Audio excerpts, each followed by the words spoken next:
Olá a todos, vamos iniciar o conteúdo sobre o histórico da educação física no Brasil.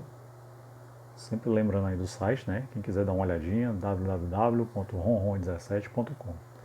Então, de princípio, nós temos que falar sobre os índios, porque nós temos que considerar que, indiretamente, foi com eles que a educação física no Brasil se iniciou, de forma indireta, lógico. Por quê? Já que os índios, eles para sobreviver, eles já faziam alguns tipos de atividades. Eles tinham, além dos movimentos naturais, né? Eles caçavam, eles pescavam, eles usavam lança, tanto para caçar como para se defender. Eles utilizavam arco e flecha, eles nadavam. E além disso, eles contribuíram com as danças, com alguns rituais que eram em homenagem aos deuses, com lutas e também com corridas de troncos, com troncos de árvores, né? Que acabaram não sendo absorvidos pelos portugueses, pelos colonizadores. Então, os índios, entre aspas, começaram com a educação física no Brasil. Além disso, a gente vale falar um pouco sobre a capoeira.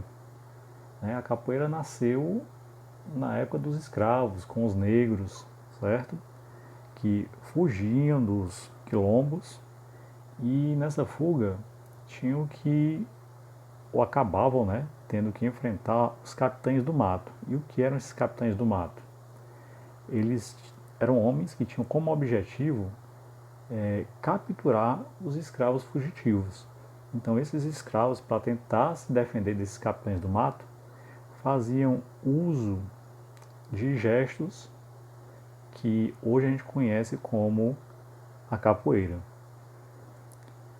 Além disso, também vale um rápido comentário sobre o Brasil Império, que foi nessa época que surgiu a primeira lei que beneficiou a educação física, né? Ela incluía a ginástica nos currículos escolares. Isso no ano de 1851, quando o Brasil ainda era império.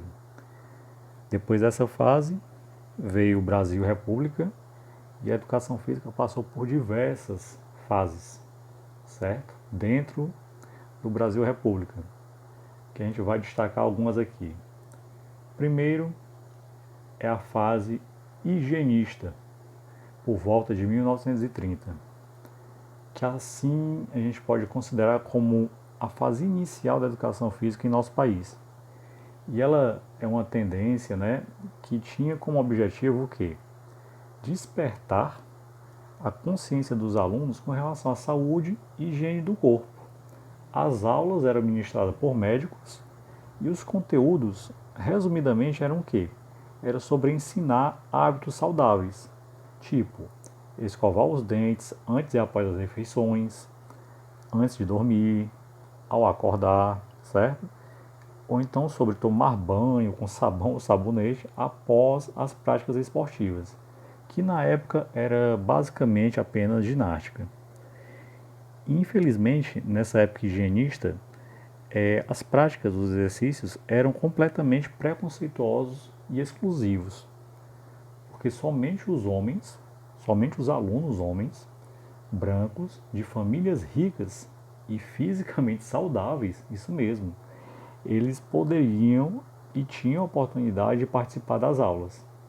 Então, infelizmente, nessa fase higienista, existia bastante exclusão. Após essa primeira fase da educação física, nós tivemos a fase militarista, por volta de 1945, que foi o período que as aulas de educação física eram que ministradas por militares, sargentos, tenentes, capitães, e visavam o que? A preparação dos jovens com relação ao patriotismo, certo? À disciplina, ao respeito e ao desenvolvimento das aptidões físicas. Mas para que isso? Para que quando os alunos ingressassem nas Forças Armadas, no serviço militar, eles estivessem preparados para lutarem numa possível guerra. Então, eram aulas somente onde os alunos mais fortes participavam. Ou seja, eram aulas excludentes do mesmo jeito, nessa época militar. E os demais alunos, meninas, alunos mais franzinos, mais magrinhos, ou os alunos mais gordinhos, eram completamente excluídos das aulas. Outra fase da educação física escolar no Brasil foi a fase competitivista, a partir da década de 70. Os governantes, muito animados com o terceiro título do futebol brasileiro na Copa do Mundo de 70 no México, o que é que eles fizeram?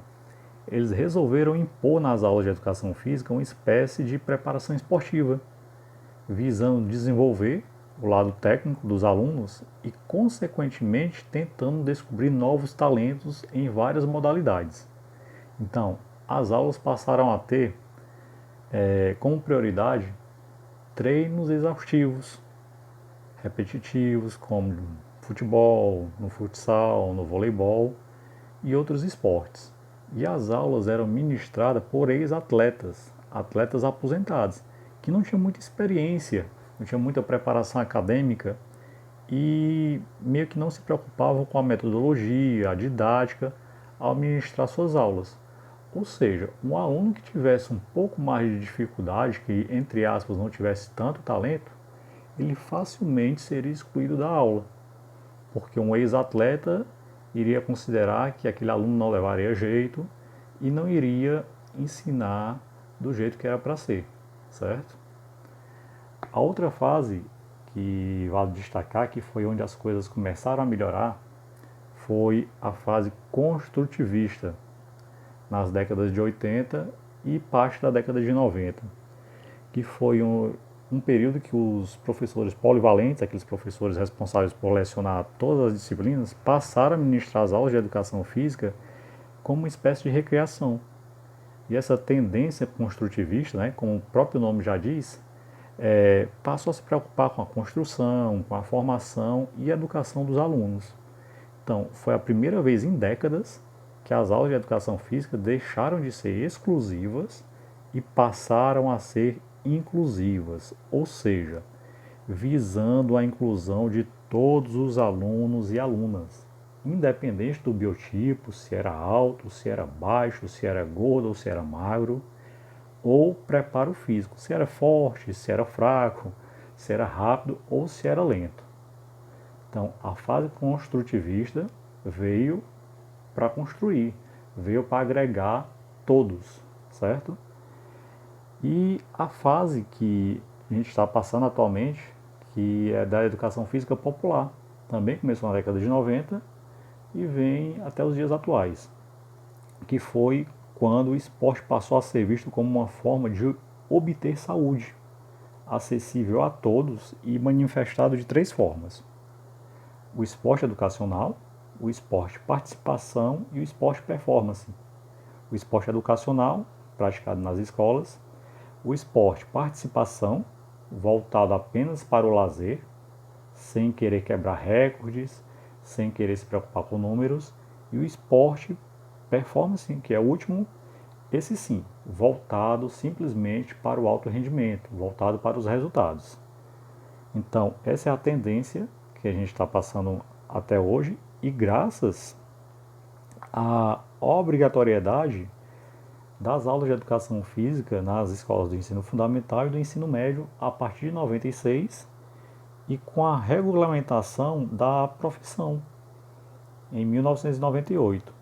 O acesso, a partir disso, da educação física passou a ser defendido e proporcionado em escala muito maior para a população inteira, certo? Independente da classe social, da idade, da condição física, da cor, da religião, da opção sexual, ou se a pessoa possuía ou não algum tipo de deficiência, seja física, motora ou mental. Então, basicamente, a história da educação física no Brasil passa por esses pontos. Espero que vocês tenham entendido alguma coisa e que tenham os bons